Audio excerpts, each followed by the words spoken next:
What's good? It's Woog. Please like the video, subscribe to the channel if you are into the fight talk. Rising star Shakur Stevenson, 14-0, is set to face Toka Kahn Clary, 28-2, on December the 12th, same day as the heavyweight title fight between Anthony Joshua and Kubrat Pulev. These are separate events, same day, different times, and on different platforms. One is on ESPN, the other, DAZN. So Shakur Stevenson is about to fight for the second time since COVID-19. And for the second time, it'll be against an equally outmatched opponent, at least on paper, in Toka Kahn Clary, the Liberian-American out of Rhode Island. Shakur Stevenson is one of the most promising young fighters in this new generation, this crop of ultra-talented guys in the featherweight to lightweight, maybe welterweight divisional range. I now break this group up into two subgroups. There's the more proven group. This is Gervonta Davis and now Teofimo Lopez. Then there's this talented but largely unknown group due to lack of opponent quality. This is Devin Haney, Ryan Garcia, and Shakur Stevenson. You can add Virgil Ortiz Jr., who's been awesome but somewhat untested up at welterweight, a couple divisions bigger than these guys. I mean, he has been tested but not yet by an elite opponent. So, in the more unproven group, Devin Haney just had his biggest step up versus former Olympic gold medalist, former featherweight champ Yuriorkis Gamboa.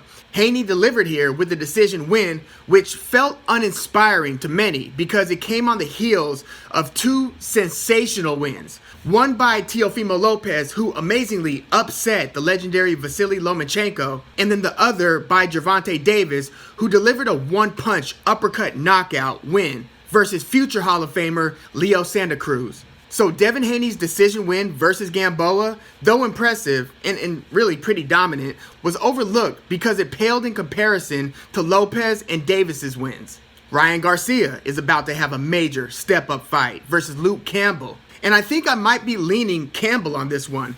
Campbell fought a close decision loss versus Lomachenko. And Garcia, though blindingly fast with the hands in those Instagram videos and super impressive in that knockout win versus Fonseca, and deeply accomplished as an amateur, just hasn't fought anyone nearly as good as Campbell yet.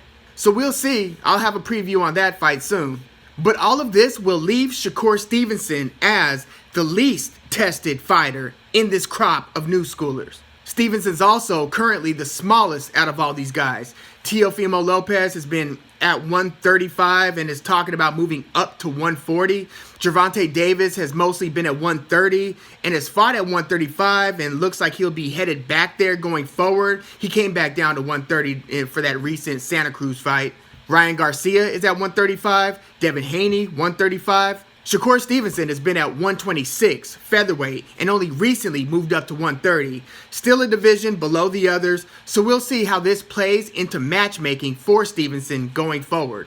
The winner between Jamel Herring and Carl Frampton might be in his near future plans. Style-wise, Stevenson's a lot closer to Devin Haney than he is to Gervonta Davis. He uses distance management, his reach, level changing, tricky timing, great defensive fundamentals. He seems really tough to hit, at least versus these lower-tiered professionals. I questioned his power at first, since he, like Haney, wins a lot of his fights via decision, unlike Tank Davis or Teofimo Lopez, who win theirs by knockout. And I still don't think Stevenson has that get you out of there with one or a few punches type of power. He does have extremely good accuracy and is lopsided, I can hit you, but you can't hit me, punch ratios. They start to discourage opponents early to where the fight seems like it's actually won several rounds before it's actually over. Now, some of you might recall, but just before the pandemic started, Stevenson was supposed to have his toughest opponent, Miguel Marriaga, who, in fairness, is by no means Vasily Lomachenko, Leo Santa Cruz, even Yuriorkis Gamboa, or Luke Campbell, but he is a formidable opponent who's hung in there with some champions. When Shakur Stevenson versus Marriaga was scheduled, Marriaga's only losses were to then-champ Nicholas Walters, then-champ Oscar Valdez, and Vasily Lomachenko. That's three very good opponents to take an L against. Very difficult people to beat. So I was really looking forward to Stevenson versus Marriaga because it was such a step-up fight for Stevenson. I thought Marriaga's pressure would present Stevenson with a different puzzle to solve. Now, I thought that he would eventually figure it out through managing distance and punishing Marriaga to the body to slow his aggressive advances over time. Then eventually take control of the fight, maybe finish Marriaga late, or just a decisive decision win, or lose the fight. We didn't know. And we never got a chance to see the fight. It was canceled 1 to 2 days before the fight, if I remember correctly. This was at the very beginning of the US shutdowns. So as it stood, Stevenson still hadn't fought a credible opponent, especially since his first step-up fight was canceled.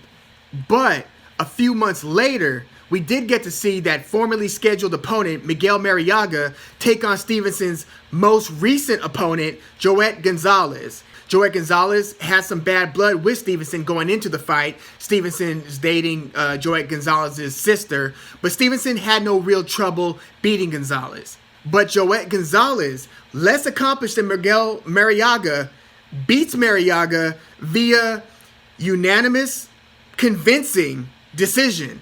Marriaga did not look good versus Joet Gonzalez. I don't know if he was poorly trained for that fight, but Gonzalez, who Stevenson had a relatively easy time with, beat the guy who was supposed to be Stevenson's step-up fight, quality-wise. So Joet Gonzalez's stock has gone up significantly since that one-sided decision loss to Shakur Stevenson.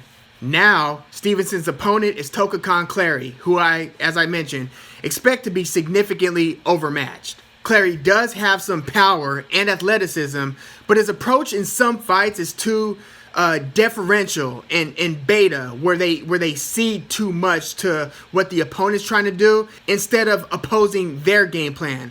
So for me to picture Clary, in this case, truly asserting himself versus someone of Stevenson's class, it's tough. I mean, sometimes even lesser tiered professionals act like they're in some awe of their famous opponent. Instead of seizing the moment, they're overwhelmed by it, or at least somewhat hypnotized or kind of stunned by it. They often never give themselves a chance to get into a groove, and before you know it, they're down 5 to 6 rounds to 0 or 1 on the scorecards, or they get hurt early and they get put out early.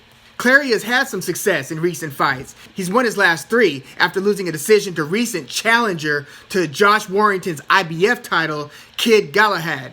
And before that decision loss to Galahad, where Clary gave the betting favorite Galahad a hell of a fight, you'd have to go all the way back to 2016 for Clary's prior loss, which was a first-round knockout versus a very lower-tiered John Gemino, who holds a pretty modest record of 21-12.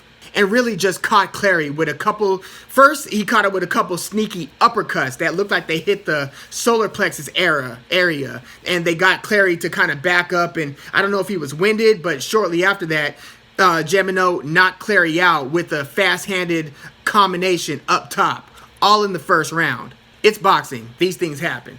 But Clary is a decent middle-tiered fighter who might rise to serious contender status. He's got fast hands and, like I said, some power. 19 of his 28 wins came via knockout, and at least more experience at this point than Shakur Stevenson does. Clary's still only 28 years old and has a pretty nice record of 28-2.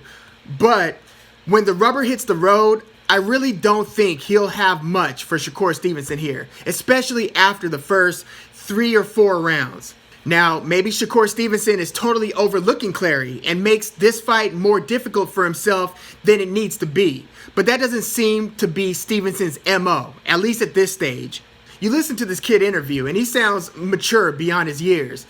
It's actually very fitting and perhaps telling that he and former champ and future Hall of Famer Andre Ward teamed up. Andre is a great person to have in your circle. He's kind of Stevenson's manager in a way.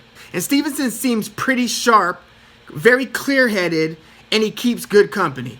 So I don't expect Stevenson to take his eye off the ball here, though you could understand the temptation or tendency to overlook an opponent like Toka Kahn Clary, with potential future opponents like Vasyl Lomachenko waiting in the wings. So I'm picking Shakur Stevenson to beat Clary here. I I don't think it's going to go the distance. Once Stevenson discovers your vulnerabilities and establishes his advantages and dominance, he starts to exploit them again and again and again. And then at some point, the opponent can break or at least get severely discouraged. I'm not saying that Clary isn't willing to walk through hell. I'm saying that his trainer, or I believe he's still his trainer, Freddie Roach, says enough is enough when it's appropriate to do so. So I've got Shakur Stevenson via knockout or stoppage. I also think that Stevenson will then be in line for the winner of Jamel Herring and Carl Frampton. In that fight, thus far, I think I'm still leaning Carl Frampton, but I'll dive deeper into that one once it's official. And Stevenson fighting the winner would be doable because these particular guys are all under top rank promotions. Other potential elite opponents in the division are less doable because WBA champ Gervonta Davis is a PBC fighter with Al Heyman.